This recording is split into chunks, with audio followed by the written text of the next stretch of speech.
اعوذ باللہ من الشیطان الرجیم، بسم اللہ الرحمن الرحیم۔ السلام علیکم ناظرین، امید ہے آپ خیریت سے ہیں۔ آپ اپنا یوٹیوب چینل ملاحظہ فرما رہے ہیں۔ ناظرین، پرانے زمانے میں نورہ کشتی ایک ٹرم بڑی مشہور تھی، اور وہ یہ تھی کہ جب دو پہلوان آپس میں اس انداز سے لڑائی کرتے تھے کہ وہ لڑائی طے شدہ ہوتی تھی کہ کس نے جیتنا ہے اور کس نے ہارنا ہے، کتنی دیر یہ لڑائی چلنی ہے، کشتی چلنی ہے، اور کس طرح سے کون سا دھوبی پٹکا یا کون سا داؤ پیچ استعمال کر کے تو کسی ایک نے گر جانا ہے اور دوسرے نے فتح یاب ہونا ہے۔ اسے نورہ کشتی کہا جاتا تھا۔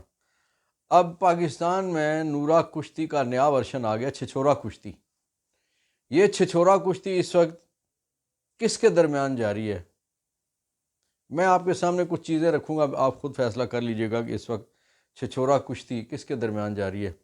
ناظرین، آپ کو پتہ ہے کہ نون لیگی راجہ ریاض اور نون لیگی شہباز شریف نے جاتے جاتے اپنے کون سے نمائندے قوم کے لیے نگران کے طور پہ منتخب کیے؟ دو حکومتیں تو پہلے وہ کر چکے تھے۔ ایک پنجاب کی غیر قانونی حکومت اس وقت جو چل رہی ہے، جس نے الیکشن کروانے تھے، اور وہ 60 دن کے 90 دن کے، آپ کتنے 180 دن شاید وہ ان کو ہو چکے ہیں۔ اور دوسری کے پی کی حکومت، جہاں پہ مولانا فضل الرحمان کے بندوں کی حکومت ہے، جس سے پوری پی ڈی ایم بھی تنگ ہے۔ پی ڈی ایم کی ساری جماعتیں، پیپلز پارٹی ہو، جے یو آئی ہو، اے این پی ہو، اور جتنی بھی جماعتیں ہیں وہاں پہ، وہ ساری کی ساری ان سے تنگ ہے۔ کرپشن کے بے پناہ اور لاتعداد الزامات عائد کیے جا چکے ہیں۔ اور ان دو حکومتوں کے بعد نون لیگی راجہ ریاض اور نون لیگی شہباز شریف نے جاتے جاتے جب انوار اللہ کاکڑ صاحب کو منتخب کیا، نامزد کیا، تو پوری دنیا حیران رہ گئی، کیونکہ جن لوگوں کے نام جو خبریں چلوا رہے تھے، جو پریس کانفرنسز کروا رہے تھے، جو اپنی ٹکر چلوا رہے تھے، ان کے نام ہی رہ گئے، اور جس شخص کا نام کہیں پہ موجود نہیں تھا، اس شخص کو وزیر اعظم پاکستان نگران بنا دیا گیا۔ اب اس کے بعد عمران خان صاحب کا راستہ روکنے کے لیے جو اقدامات پہلے کیے گئے تھے، قانون سازی کی گئی، آئین سازی شکر ہے یہ نہیں کر سکتے تھے، نہیں کی گئی، لیکن قانون سازی، بہت سارے قانون بنائے گئے، اور نگران گورنمنٹ کو بے پناہ اختیار دے دیے گئے۔ اسی طرح سے الیکشن کمیشن آف پاکستان کو بے پناہ اختیار دے دیے گئے۔ ناظرین، حافظہ اگر تگڑا ہو تو ہمیں یاد رہنا چاہیے کہ پی ڈی ایم کے سربراہ فضل الرحمان صاحب اور ان کی ایک اتحادی جماعت کے سربراہ جناب آصف زرداری، اور پھر شہباز شریف، نواز شریف، مریم نواز اور نکی مریم، اس سب نے ان کا کہنا یہ ہوتا تھا کہ الیکشن تب ہوں گے جب ہم چاہیں گے، الیکشن تب ہوں گے جب لیول پلینگ فیلڈ ہو جائے گی، الیکشن تب ہوں گے جو لاڈلا جب جیل کے اندر ہوگا۔ لاڈلا وہ کس کو کہتے تھے؟ قیدی نمبر 804 کو۔ وہ اگرچہ انہیں نہیں یاد کہ وہ اصل لاڈلا کون ہے، جو جنرل جیلانی نے ضیاء الحق کے ذریعے سے سفارش کر کے ایک کاروباری آدمی کا ایک ایسا سپوت کہ جو کسی کام کا نہیں تھا، جس نے 2 ٹکے کی کبھی کوئی کام نہیں کیا تھا، ان کے کہنے پہ اسے بھرتی کیا گیا، اور پھر وہ کمپنی میں پکا ملازم ہو گیا، اور پھر اسی ملازمت کی وجہ سے معاملات آگے بڑھتے گئے۔ اب جو اس وقت چھچھورا کشتی جاری ہے وہ کیا ہے؟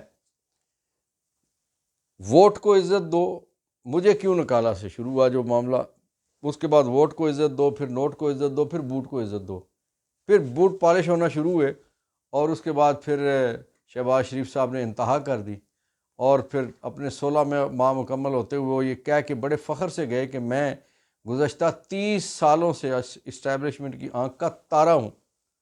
اچھا، یہ بات جب انہوں نے کی تو جن تھوڑے بہت کچھ نون لیگیوں کو یا پاکستانیوں کو جو ایک شک تھا کہ یار یہ اینٹی اسٹیبلشمنٹ پالیسیز بھی ہو سکتی ہیں ہماری جماعت کی، اور کوئی ٹکر لینے کی بھی شاید کوئی اس میں کوئی ہمت سکت تھوڑی بہت باقی ہے، اگرچہ وہ ہمیشہ جوتیوں میں بیٹھتے ہیں، اور ہمیشہ جب ضرورت ہوتی ہے جوتیوں میں بیٹھتے ہیں، پھر گلے تک بھی پہنچتے ہیں ضرورت پوری ہونے کے بعد۔ لیکن اس دفعہ کی صورتحال کچھ اور ہے۔ اس دفعہ کی صورتحال ایسی ہے کہ گجرانوالہ کے جلسے میں جس شخص کا نام 13 یا 17 دفعہ لے کے کہا گیا، باجوہ صاحب جنرل فیض حمید، باجوہ صاحب جنرل فیض حمید، باجوہ صاحب، اسی باجوہ صاحب کو چند مہینوں کے بعد 3 سال کی ایکسٹینشن دینے میں نون لیگ نے قرآن پہ حلف لے کے، جو ایک لندن میں میٹنگ ہوئی تھی اس میں یہ طے کیا، اور پھر منع کیا گیا کہ قرآن پہ حلف ہے آپ بتائیں گے نہیں، تو اس وقت تو نہیں بتایا گیا، لیکن بعد میں آپ کو پتہ ہے کون سی چیز چھپی رہتی ہے۔ اچھا پھر کیا ہوا؟ جب وہ 3 سال کے لیے ایکسٹینشن دے دی گئی باجوہ صاحب کو، تو باجوہ صاحب نے وفاداری کے طور پہ نوکری مل چکی تھی، اب پہلے 6 مہینے میں یعنی اپریل 2019 میں خواجہ آصف کے بقول اسے بلا کے کہا گیا کہ ہم آپ کو پنجاب دیتے ہیں، بعد میں آپ کو وفاق بھی دے دیں گے۔ تو نون کی لیگ کی طرف سے کہا گیا نہیں، ہمیں پوری حکومت چاہیے۔ تو اس میں اللہ کی طرف سے بعد میں کرونا آ گیا، اور 2 سال تقریباً کرونا میں گزر گئے، جس کی وجہ سے پھر کوئی اٹیمپٹ نہیں ہو سکی۔ کرونا جو ہی ماٹھا ہوا تو یہ والا کرونا تیز ہو گیا، اور اس کرونا نے قوم کو بہت ساری بیماریاں لگانے کے لیے عمران خان صاحب کی حکومت کو ختم کر دیا۔ اب وہ حکومت ختم ہونے کے بعد جو نون لیگی راجہ ریاض اور نون لیگی شہباز شریف نے جو اپنے نگران مقرر کیے تھے، جب شہباز شریف صاحب کے بڑے بھائی نواز شریف صاحب نے لندن میں جب یہ کہا کہ میں انتقام بھی لوں گا، میں احتساب بھی کروں گا، ججز کے بھی نام لیے ریٹائرڈ کے، اور ریٹائرڈ چیف جسٹسز کے بھی نام لیے، اور اگلے سال 24 اکتوبر کو جو چیف جسٹس آف پاکستان بن رہے ہیں، جو اس وقت سینئر پیونی جج ہیں، ان موصوف کا بھی نام لیا۔ اس پہ ڈانٹ ڈپٹ ہوئی تو شہباز شریف صاحب یہاں سے بھاگے ہوئے لندن پہنچے اور بھائی کو سمجھانے کی کوشش کی۔ بھائی نے کہا او اللہ کے بندے، میرے پاس کہنے کو ہے کیا، اور یہ وقتی طور پہ ہم بات کریں گے، اور جب وقت آئے گا تو ہم ٹھیک طریقے سے چلیں گے اور ان کے ساتھ جو ہمیں لا رہے ہیں۔ بہرحال وہ اس کے باوجود اس سے ان کے بیانیہ کی بہت زیادہ سبکی بھی ہوئی، اور لوگوں نے اختلاف بھی کیا، اور ان کی جماعت کے میٹنگ کے اندر یہ پوزیشن ہے کہ کچھ لوگ میٹنگ چھوڑ کے چلے گئے یا ناراضگیاں ہوئیں، اور انہوں نے کہا کہ نہیں، اس بیانیے کے ساتھ ہم قوم کے سامنے نہیں جا سکتے، کیونکہ ہم نے باجوہ صاحب کو پہلے اختلاف کیا، مجھے کیوں نکالا، اس کے بعد ہم نے ان کو دے دی، ایکسٹینشن دے دی، تو اب ان کے خلاف ہم کس طرح سے۔ پھر دوسری بات یہ ہے کہ ادارہ اپنے بندوں کے خلاف کبھی احتساب نہیں کرتا۔ آپ نے دیکھ لیا نا اس سے پہلے کتنی مثالیں ہیں کہ جس جنرل نے جس کا ذمہ تھا کہ پاکستان ٹوٹنا، اس کو بھی اعزاز کے ساتھ دفن کیا۔ اس کے بعد جنرل مشرف صاحب، جن کو آرٹیکل 6 کے تحت کیا سزا ہو گئی تھی، ان کو سزائے موت ختم کروا کے باہر بھجوا دیا گیا، اور پورے اعزاز کے ساتھ ان کی تدفین ہوئی۔ ناظرین، اب کیا یہ گیا کہ نورا کشتی کا نیا ورشن چھچورا کشتی، سرفراز بگٹی، ان سے ایک سٹیٹمنٹ دلوائی گئی۔ سوال آپ کو پتہ ہے نا پٹ کیے جاتے ہیں ایک نیا ماحول بنانے کے لیے، ایک سوال پٹ ہوتا ہے، اس کے اوپر جواب آتا ہے، پھر اس پہ پریس کانفرنسز شروع ہو جاتی ہیں۔ یہ طریقہ کار ہوتا ہے سیاحوں کا اور کاریگروں کا۔ رانا ثناء اللہ کی سیٹ پہ آنے والے سرفراز بگٹی، جب ان سے سوال کیا گیا کہ نواز شریف صاحب تشریف لا رہے ہیں تو کیا سلوک کیا جائے گا، انہوں نے کہا جی ظاہر ہے وہ بھاگے ہوئے ہیں اور وہ مجرم ہیں، سزا یافتہ ہیں، تو انہیں گرفتار کر لیا جائے گا، اور جیل کے اندر پہنچانے کے لیے انہیں جہاز سے ہی گرفتار کر لیا جائے گا۔ اس کے لیے کسی بڑی فورس کی ضرورت نہیں ہے، نہ بڑی تیاریوں کی ضرورت ہے۔ تو اس پہ نون لیگ بڑی سیخ پا ہوئی، اور اس کی جو قیادت ہے وہ بول پڑی۔ رانا ثناء اللہ نے سب سے بڑی دھمکی دی، اس نے کہا کہ سرفراز بگٹی کو سابق وزیر داخلہ شیخ رشید کا انجام یاد رکھنا چاہیے۔ اسی طرح کا بیان جاوید لطیف صاحب نے بھی دیا، اور پھر سب سے جو دلچسپ اور خطرناک اور عجیب و غریب بیان جو ہے وہ نکی مریم صاحبہ نے دیا، مریم پنڈی والی، اورنگزیب مریم۔ اس نے یہ کہا کہ قوم نے فیصلہ کرنا ہے کہ نواز شریف نے لندن سے آ کے جہاز میں سے اتر کے کہاں جانا ہے، جیل جانا ہے، وزارت عظمیٰ پہ جانا ہے، کس جگہ جانا ہے، گھر جانا ہے، یہ قوم نے فیصلہ کرنا ہے۔ ویسے بڑی دلچسپ بات ہے کہ اگر مریم اورنگزیب کے مطابق فیصلے ہونے لگیں تو پھر تو قوم کا جلسہ جلوس دے کے فیصلے اگر کرنے ہو تو پھر تو کمال ہی ہے. ویسے آفرین ہے یار، یعنی چھچورا کشتی کی بھی کوئی انتہا ہوتی ہے. اب یہ ایک تماشا لگایا گیا صرف لوگوں کو یہ تاثر دینے کے لیے کہ جناب دیکھیے ہمارا اٹ وٹا والا ویر شروع ہو چکا ہے نگرانوں کے ساتھ، اور ہم بڑے دھڑلے کے ساتھ، ہمارے قائد بھی آ رہے ہیں، بس ہم چھوڑیں گے نہیں اور پہ جائیں گے ان کو. لیکن وہ وچلی گل تو ہم پتہ ہے نا کہ اندر والی بات جو ہے وہ سب پوری قوم جانتی ہے، پوری دنیا جانتی ہے. اور یہ صرف ایک بیانیہ نیا تراشنے کے لیے، ایک نیا بیانیہ تلاشنے کے لیے یہ سارا کچھ کیا جا رہا ہے. باقی اس کے اندر اور کچھ بھی نہیں، یقین کیجئے کچھ نہیں. اب جو چھچورا کشتی کی انتہا ہے وہ یہ ہے کہ سندھ میں 15 سال تسلسل کے ساتھ حکومت کرنے والی پارٹی وہ بھی لیول پلینگ فیلڈ مانگ رہی ہے. اس پارٹی کے سربراہ نے کئی مہینے پہلے کہا تھا کہ الیکشن تب ہوں گے جب ہم چاہیں گے. اس نے یہ نہیں کہا کہ الیکشن تب ہوں گے کہ جب آئین پاکستان کے مطابق ایک حکومت اپنی مدت پوری کرے گی اور پھر الیکشن کمیشن اگلے 60 دن یا 90 دن میں الیکشن کروائے گا. نہ، یہ نہیں کہا. یہ کہا کہ الیکشن تب ہوں گے جب ہم چاہیں گے. تو اب بیٹا جی کس چیز کے 90 دن میں یا 60 دن میں یا 120 دن میں الیکشن مانگ رہے ہیں، جب ابا جی نے جو کچھ کہہ دیا اور وہ انہوں نے اتحادی سربراہ حکومت کے اتحادی کے ایک بڑی جماعت کے سربراہ کے طور پہ وہ ساری بات کہی تھی. تو ہے نا تماشے کی بات، ہے نا چھچورا کشتی، مزے کی بات ہے. ناظرین، سوائے پی ٹی آئی کے ہاں ایک آدھ جماعت اور ہو سکتی ہے، جماعت اسلامی اس میں شامل ہے. یقین کیجئے پی ڈی ایم کی ساری جماعتیں، چاہے وہ پیپلز پارٹی ہو، نون لیگ ہو، جے یو آئی ہو، اے این پی ہو، ایم کیو ایم ہو، کوئی ایک بھی اس وقت الیکشن نہیں چاہتا. اس کی وجہ یہ ہے کہ انہیں پتہ ہے کہ 16 مہینے کی کارکردگی لے کے جب وہ عوام کے سامنے جائیں گے تو عوام نے ان کے ساتھ بہت ڈاڈی قسم کی جوتم پیزار کرنی ہے. لوگ تنگ آئے بیٹھے ہیں، بھرے پڑے ہیں. جس مسکین کے گھر 18,000 روپے تنخواہ آتی ہے اور 22,000 بل آ گیا، اس نے کیا ہے ان کو ووٹ دینا؟ نہ، اس نے ان کا استقبال کسی اور انداز سے کرنا ہے.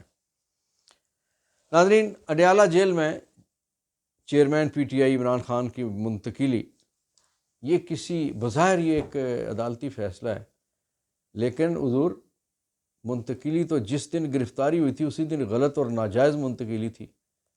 اس کی روکار تو اڈیالہ جیل کی تھی، اور کب سے وہ پٹیشن پینڈنگ پڑی ہوئی تھی. اب تو قیدی نے کہا تھا کہ میں نے نہیں یہاں سے جانا، میں یہیں پہ ایڈجسٹ ہو گیا ہوں. لیکن چونکہ ایک سازش کا حصہ ہے. سازش کیا ہے کہ فوری طور پہ اب آپ دیکھیں نا کہ تینوں، یعنی پی ٹی آئی کے ساتھ ظلم یہ ہے کہ اس کی ساری قیادت اب ایک جیل میں ہے. چیئرمین عمران خان اسی جیل میں، اڈیالہ جیل میں. پی ٹی آئی کے صدر پرویز الہی وہیں پہ، اور وائس چیئرمین جناب شاہ محمود قریشی وہ بھی اسی جیل میں. اب مقصد خان صاحب کو اڈیالہ جیل میں لانا کوئی قانونی تقاضے پورے کرنا نہیں تھا. مقصد صرف یہ تھا کہ ملزمان جو ہیں سائفر کیس والے وہ ایک جگہ پہ ہوں تاکہ مشکلات نہ ہوں اور کیس کو جلد از جلد نپٹایا جا سکے. اس کے علاوہ کوئی نیک نیتی اس میں شامل نہیں ہے، نہ قانون کے تقاضے کو پورے کیے گئے. ناظرین، نون لیگ کا مستقبل انتہائی خطرے میں ہے. ان کے کافی بڑے لوگ، ان میں ایک سابق وزیر اعظم جناب شاہد خاقان عباسی بھی شامل ہیں، ان کے سابق وزیر قانون جناب مفتاح اسماعیل بھی شامل ہیں، بہت سارے اور لوگ ہیں. جو نئی جماعت بن رہی ہے اس میں اکثریت جانے والے لوگوں کی نون لیگ سے ہے. وہ جماعت، اس کا آج اعلان ہو کل ہو، وہ آپ کے سامنے الیکشن سے پہلے آ جائے گا، اور اس کا زیادہ چانس یہ ہے کہ 21 اکتوبر نواز شریف صاحب کی واپسی سے پہلے ہی نون لیگ کے غبارے میں سے ہوا نکال دی جائے گی. آپ کو پتہ ہے نا کہ کس طرح سے تیاری کی جاتی ہے آلٹرنیٹ. اب کمزور کرنے کے لیے پی ٹی آئی کے چیئرمین کو پہلے پنجاب میں ایک پارٹی بنائی گئی، جہانگیر ترین، علیم خان وغیرہ کو اور باقی جو کچھ لوٹے تھے انہیں ساتھ ملا کے. وہ پارٹی کامیاب جب نہیں ہوئی تو دوسری اٹیمپٹ یہ کی گئی کہ جناب پرویز خٹک صاحب اور محمود خان کی سربراہی میں ایک پارٹی کے پی کے میں بنا دی گئی، کیونکہ کے پی کے میں پی ٹی آئی سب سے تگڑی ہے۔ 2-5 سال الحمدللہ وہاں اس نے لگائے، اگرچہ دوسرا پورا نہیں کرنے دیا گیا، لیکن پٹھانوں نے، میرے پیارے پشتون بھائیوں نے 2 دفعہ اپنے خان کو منتخب کیا، تو وہاں کمزور کرنے کے لیے وہ پارٹی لانچ کی گئی، لیکن وہ بھی ناکام ہوئی۔ وہ غبارہ ہوا بھرنے سے پہلے ٹھس کر گیا، چھس کر گیا۔ اب جو تیسری اٹیمپٹ ہوئی کہ جو 20 لوٹوں کے ساتھ سندھ ہاؤس میں فروخت ہوئے تھے راجہ ریاض لندن میں جا کے نون لیگ میں شامل ہوئے، لیکن خوش قسمتی ان کی یہ ہے کہ وہ ایک اپنا کوئی کونسلر بھی اپنے علاقے یا ضلع میں سے ساتھ شامل نہیں کروا سکے، کجا کے شہر کے بہت سارے لوگ اور عمائدین اور زعماء ان کے ساتھ شامل ہوتے۔ تیسری کوشش بھی ناکام ہوگی، اور اب چوتھی کوشش جو کی جا رہی ہے کہ پی ٹی آئی کا ووٹ بھی توڑا جائے اور تھوڑا سا نواز شریف صاحب کو بھی سبق سکھایا جائے۔ تو بہت سارے نون لیگ کے لوگ اور کچھ اور جماعتوں کے لوگ بھی ہیں، جن میں شاید مصطفیٰ نواز کھوکھر بھی شامل ہوں، میں بھی کچھ پی ٹی آئی میں سے جانے والے لوگ بھی کچھ اس میں شاید شامل ہیں، لیکن ابھی تک کوئی نام ایسا نہیں ہے۔ یہ مسلم لیگ نون کے لیے ایک خطرے کی گھنٹی بجا دی گئی ہے۔ طے تو یہ تھا کہ ان کو اقتدار دینا ہے، لیکن ظاہر ہے وہ سارا دودھ صاف ستھرا تھوڑی دیتے ہیں، وہ تو مینگڑیاں ڈالتے ہیں نا، مینگڑیاں ڈال کے تاکہ پیتے ہوئے محتاط ہو کے پیا جائے، اور کیا پیا جائے، پینے کے قابل ہی نہیں رہتا۔ ناظرین، عمران ریاض کے لیے دعا گو ہیں کہ اللہ اسے جلد از جلد صحت دے۔ ہم اسی طرح سے اور جو لوگ گم شدہ ہیں، شیخ رشید صاحب سمیت، ان سب کے لیے دعا گو ہیں کہ اللہ تعالیٰ ان کی بازیابی ہو، اور خاص طور پہ ہماری جو پی ٹی آئی کی مائیں بہنیں، P T I workers, leaders, اور بالخصوص cancer survivor doctor Yasmin Rashid صاحبہ، وہ جو خواتین ہماری مائیں بہنیں گرفتار ہیں، اللہ تعالیٰ ان کی آسانی کرے۔ کسی کو خیال آ جائے، عدلیہ کوئی خیال آ جائے، انتظامیہ کوئی خیال آ جائے، جو غصے میں ان کو ہی خیال آ جائے۔ خواتین کے ساتھ تو نرم دلی کا، وہ تو کفار بھی جنگوں میں بھی، مسلمان تو درکنار، وہ بھی خیال رکھتے ہیں ضابطوں کے مطابق، لیکن یہاں کوئی خیال نہیں رکھا جا رہا۔ جس انداز سے ان کے سروں پہ کپڑے ڈال کے، جس طرح سے چور ڈکیت کو لایا جاتا ہے، عدالت میں پیشی کے لیے لایا جا رہا ہے، اسے مراد یہ ہے کہ ان کی تذلیل کی جائے، لیکن اللہ الحق، اللہ پھر رسی ڈھیل دیتا ہے لیکن کھینچتا ضرور ہے، کیونکہ آخری سرا اسی کے پاس ہوتا ہے۔ اللہ تعالیٰ پاکستانیوں پر رحم فرمائے۔ ربیع الاول کا مہینہ ہے، پیارے حضرت محمد مصطفیٰ صلی اللہ علیہ وآلہ وسلم، جو اللہ کے پیارے بھی اور مخلوق کے پیارے بھی ہیں، ان کی ولادت باسعادت کا مہینہ، اور اس نسبت سے میں دعا کرتا ہوں کہ اے خاصہ خاصان رسول، وقت دعا ہے، امت پہ تیری آ کے عجب وقت پڑا ہے، بہت مشکل وقت ہے، اللہ تعالیٰ اس مشکل میں سے پاکستانیوں کو نکال دے، آمین یا رب العالمین۔ پاکستان پائندہ باد۔